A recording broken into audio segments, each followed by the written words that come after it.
Hello and नमस्कार my dear young friends of class 10 artificial intelligence. तो इस साल आपके बोर्ड एग्जाम में 2 यूनिट शेयर किए गए हैं, उसका बेसिक शेयर किया गया है। एक है यूनिट 4 डेटा साइंस और दूसरा है कंप्यूटर विजन। तो चलिए देखते हैं, इस वीडियो में मैं आपको 20 क्वेश्चन देने वाला हूं, एमसीक्यू क्वेश्चंस जो डेटा साइंस टॉपिक से है। तो चलिए शुरू करेंगे जल्दी से। इस 20 क्वेश्चन में से काफी क्वेश्चंस आपके पेपर में आपको देखने को मिल सकते हैं। हाँ, थोड़ा सा लैंग्वेज वगैरह थोड़ा डिफर हो सकता है, बट ऑलमोस्ट ये क्वेश्चन टॉपिक से मैंने लिए हैं, हर टॉपिक से चूज करके लिए हैं। तो चलिए जल्दी से शुरू करेंगे। सबसे पहला question, artificial intelligence is technology which totally depends on dash, data, sensors, robotics और फ्लो चार्ट। तो 4 ऑप्शन यहाँ पे दिया है। करेक्ट आंसर इसका आएगा आपका डेटा, क्योंकि आर्टिफिशियल इंटेलिजेंस टोटली डेटा के ऊपर डिपेंडेंट है और डेटा के ऊपर से ही जो भी मॉडल है, जो भी मशीन है, वो यहाँ पे कुछ लर्न करेगा, कुछ बिहेवियर से, एक्सपीरियंस से कुछ सीखेगा और अपने आप को इंप्रूव करेगा। हर मॉडल में ये चीज होती है आर्टिफिशियल इंटेलिजेंस की। चलिए question 2, data fed into AI machine take makes it dash. तो जो डेटा मशीन में फीड किया जाएगा वो क्या बनाता है? डम्ब, नॉन रेशनल, ऑब्ट्यूज और इंटेलिजेंट। तो डेटा फेड करने के बाद मशीन क्या हो जाता है? इंटेलिजेंट हो जाता है। डम्ब, नॉन रेशनल और ऑब्ट्यूज जो है वो almost similar kind of words है, तो इंटेलिजेंट इज डिफरेंट। तो इंटेलिजेंट वर्ड यहाँ पे परफेक्टली सूट होगा। तो करेक्ट आंसर इंटेलिजेंट है। और ये है कि डेटा जब भी फेड करेंगे, फीड करेंगे मशीन में, तो उसके बाद मशीन आपकी इंटेलिजेंट बन ही जाएगी, क्योंकि डेटा से ही वो सारी चीजें होती है। डेटा के बिहेवियर से ही लर्न होता है, फीचर्स ऑफ डेटा जो होता है उससे ही यहाँ पे आगे काम होता है डेटा साइंस की फील्ड में।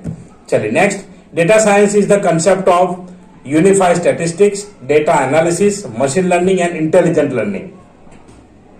तो ऑप्शन दिए हैं यहाँ पे 1 and 3। तो पहले ही unified statistics and machine learning आता है।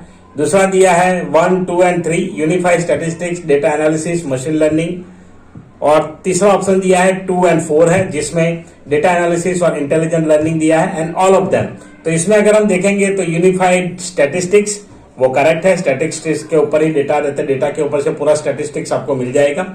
दूसरा है डेटा एनालिसिस, तो उसके लिए तो यूज होता ही होता है, और मशीन लर्निंग। तो ये तीनों फील्ड है जो डेटा साइंस के रिलेटेड है। तो option number B, option B यहाँ पे करेक्ट है। 1, 2 and 3 तो तीनों यहाँ पे आएंगे और ये करेक्ट आंसर है। नेक्स्ट क्वेश्चन, स्टेट ट्रू और फॉल्स।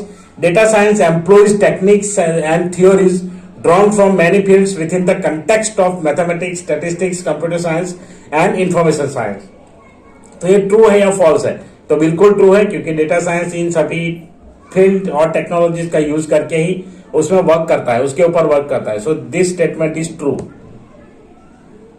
चलिए next, which of the following is an application of data science. इनमें से डेटा साइंस का एप्लीकेशन कौन सा है?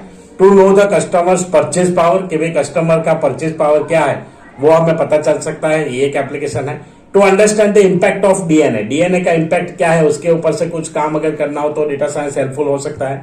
गूगल के ऊपर भी डेटा साइंस के कुछ कंसेप्ट अप्लाई होते हैं। तो ये तीनों यहाँ पे करेक्ट आएंगे, क्योंकि तीनों में डेटा रहता है और स्टैटिस्टिक्स और उसके ऊपर से ये वर्क करते हैं। तो तीनों, all of this is the correct option, correct answer. CTR stands for, CTR का फुल फॉर्म क्या है? Call through rate, customer transform rate, call transform rate, call time rate. तो करेक्ट आंसर आएगा कॉल थ्रू रेट। तो call through rate होता है, तो इस तरीके से यहाँ पे करेक्ट रहेगा ये। Next, data science can be a combination of. तो डेटा साइंस कॉम्बिनेशन है C++ and mathematics, Python and science, Python and mathematics, algorithm and science. तो करेक्ट आंसर यहाँ पे आएगा पाइथन एंड मैथमेटिक्स, ये दोनों मिला करके। अभी करंटली इसमें R लैंग्वेज का यूज होने लगा है डेटा साइंस में, लेकिन ज्यादातर पाइथन आप जो सीखने वाले हैं क्लास 10 के लिए स्पेसिफिक, तो उसमें पाइथन है, तो इसीलिए यहाँ पे आपको पाइथन रिफर करना है। अगर R लैंग्वेज है तो करंटली R लैंग्वेज का यूज होता है डेटा साइंस के लिए। तो लेटेस्ट लैंग्वेजेस जो भी आएंगे वो इसको सपोर्टेड ही आएंगे, बट अभी तक जो आपके सिलेबस में है, आपके स्टडी मटेरियल के अकॉर्डिंग है, तो वो हम पाइथन एंड मैथमेटिक्स यहाँ पे कंसिडर करेंगे। तो Python and mathematics will be the correct answer, option C. चलिए next, AI based project requires data for. तो डेटा किसके लिए चाहिए? Testing only, training only, no use of collecting data in AI, and both A and B. कि भाई testing data के लिए होता है, ट्रेनिंग के लिए होता है, none of, no use of collecting data, use collect data करने की जरूरत ही नहीं है, और option D both A and B. तो करेक्ट आंसर है option D both A and B. Question 9, Dash is an exercise that does not require even a tiny bit of technological knowledge, but when it comes to analyzing the data, it becomes a tedious process for humans as it is all about numbers and alphanumerical data. तो data features, data collection, data mining, data processing. तो ये simple है कि भाई कोई किसी भी प्रकार का नॉलेज नहीं चाहिए, लेकिन फिर भी जब आप करते हैं डेटा को एनालाइज तो ये एक टीडियस प्रोसेस हो जाता है हमारे लिए। तो ये नंबर्स और अल्फा न्यूमेरिकल्स डेटा के ऊपर से होता है। तो क्या है डेटा फीचर्स? तो डेटा फीचर्स का मतलब क्या होता है कि जिस टाइप का डेटा आप कलेक्ट करते हैं that is called your data features. Data collection, so this is the correct answer.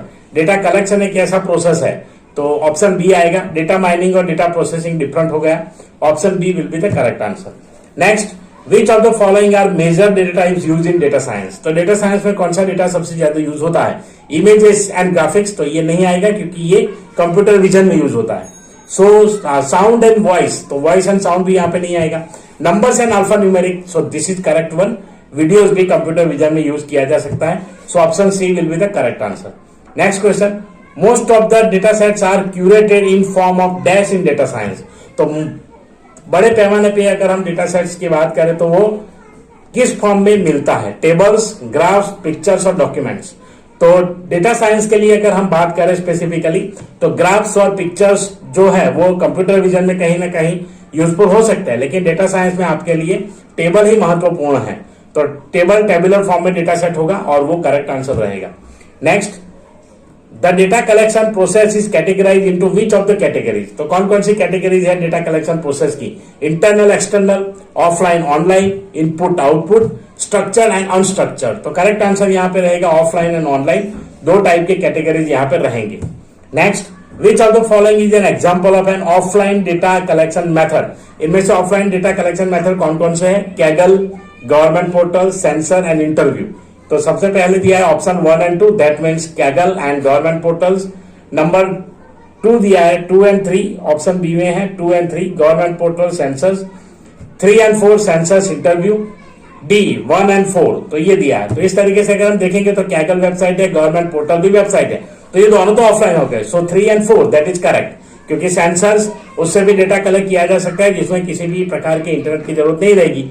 Device में जो सेंसर है वही काम करेगा और वहीं से डेटा आपको मिल जाएगा। So correct answer will be option C 3 and 4। चलिए देखते हैं, option C 3 and 4 is the correct answer. Next question, which of the following formats is used to store data in tabular form and each record consists of one or more fields which are separated by commas? तो ऐसा कौन सा format है जिसमें comma से separated values होती है? तो इसके नाम से ही पता चल जाना चाहिए कि CSV that will be the correct answer, क्योंकि कॉमा सेपरेटेड वैल्यू यहाँ पे दे दिया है। So correct answer will be CSV। Next question, ये सैंपल पेपर से लिया हुआ है। Rajat has made a model which predict the performance of Indian cricket players in upcoming matches. He collected the data of players' performance with respect to stadium, bowlers, opponent team and health. His model worked with good accuracy and precision value. Which of the statement given below is incorrect?